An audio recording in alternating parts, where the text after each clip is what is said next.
I was walking to my next class. I was in the middle of a big student hall, and all of a sudden, the bell rings, and there's a swarm of undergraduate students coming out of their class and going into their next class. And in moments, I was surrounded by a crowd, and I stood very, very still. And the reason I stood still is because I was at that time asking myself the question, am I even on the right path? And not only that, I was also thinking about one other thing, and that is hello everyone, welcome to Life Changing Moments. My name is Moin. I am a realtor, but this channel is not about real estate. This channel is about life changing moments that I've had in my life so far that have changed the trajectory of my life. Or so I like to think. In the fall of 2010, I made the long journey from Pakistan to Canada to study for my undergraduate studies. 2010. Wow, that's 13 years ago now. Anyway, um, anyway, I was full of hope. I was excited to be here in Canada to pursue undergraduate studies. There was one big problem. I had no idea what major to take and what courses to enroll in. In fact, I was 2 weeks late arriving into my first ever semester. As soon as I got here, I enrolled in a bunch of courses, and then I later realized that I had to take courses that add to the credits towards my major. Then after a quick session with the academic advisor, I was advised that I'd be undecided and take the Gen Ed courses. I don't know why I did that. Take the Gen Ed courses and figure out if there's anything that I like in the meantime. And I was like, oh, I love that idea. I'm going to try a bunch of courses and then I'm going to see what I like. From that, I figured out that political science in particular was of great interest to me, and I actually got really good grades in that subject. So fast forward to the end of my first year, I went back home in the summer, and I was very excited. I was like, "Hey, Dad, I got really good marks in political science, and I think I'm going to pursue this." And he said, "No, if you're going to study political science in Canada, you might as well come back home." Now, to this day, he does not recall ever saying this to me, but I know for a fact in that very moment, I decided, okay, I cannot do political science. What the heck else am I going to do? I started to make a list, and my first question to narrow down what it is that I actually want to do, I said, what is it that I do not want?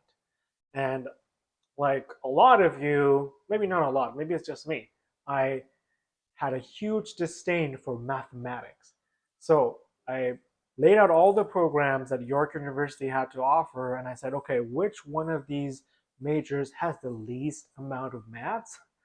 And then that was the biggest deciding factor into what major I was going to take.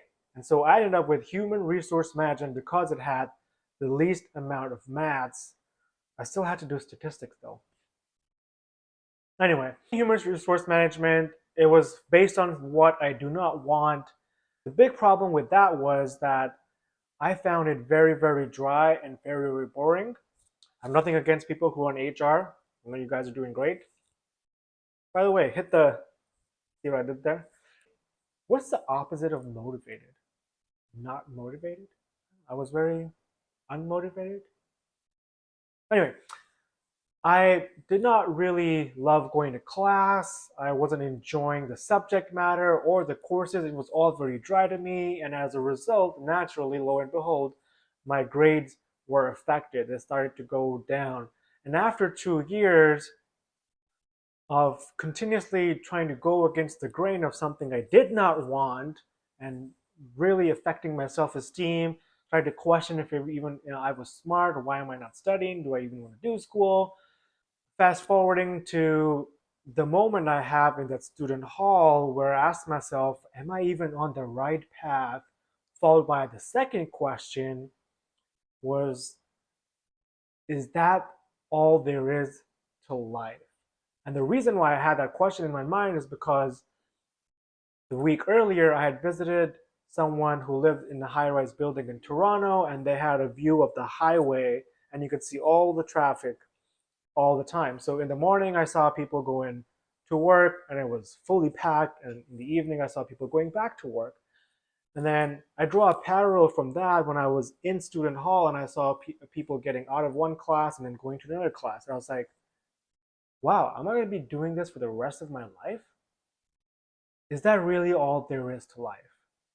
Now we're spiraling. I was like, how am I going to tell my father or my family back home that this is not working out for me? Like, I don't even know if I want to graduate now with human resource management because that will set me up to a life of like continuing off the same what I've been going through in my undergrad, where not feeling motivated, not enjoying the subject matter, as was going to happen if I move into the workforce with the same career, same subjects, right?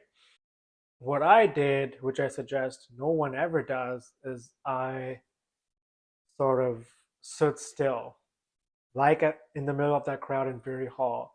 I did not know what to do. I was too afraid to talk to my parents, too afraid to face the truth that was staring me right in the face. But the world does not stop, even though you have stopped. And so I was going to classes less and less, and eventually my grades dropped so low that I had to be kicked out of the program.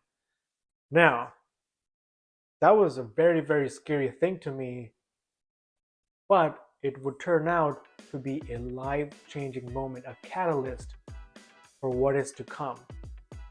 You see, I tried getting back into the same program without even reflecting on what just happened or getting to the core issue of why that happened.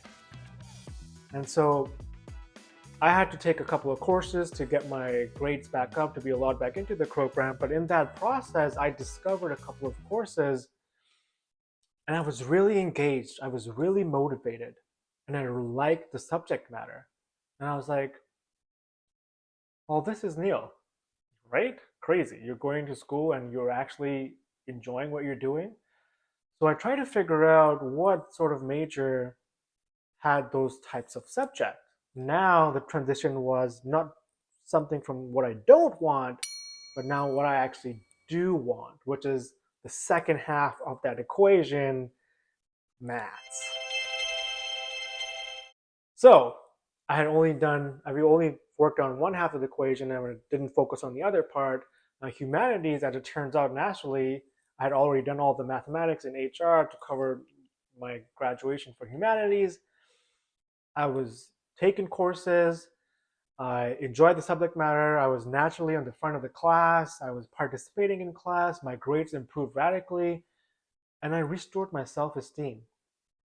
It wasn't that I wasn't smart enough, it was just that I wasn't engaged in that subject matter. It did not align with what I wanted to do or what I wanted. Two lessons from my undergraduate would be focus on what you do want, but also pay attention to what you don't want.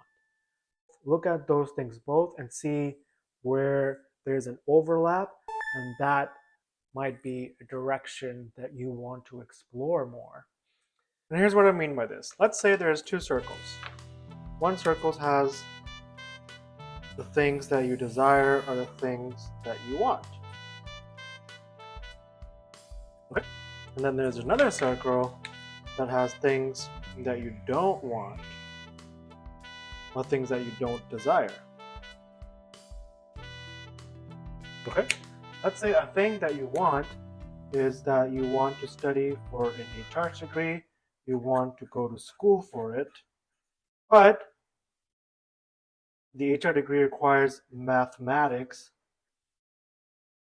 which you don't want.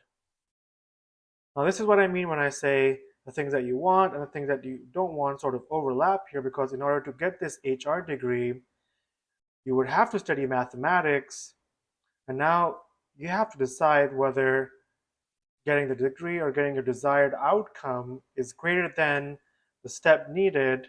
Outcome is greater than the steps needed to get the desired result, which is to get this HR degree. And we can make this even simpler. Let's say it's ice cream. And let's imagine a time before Uber Eats.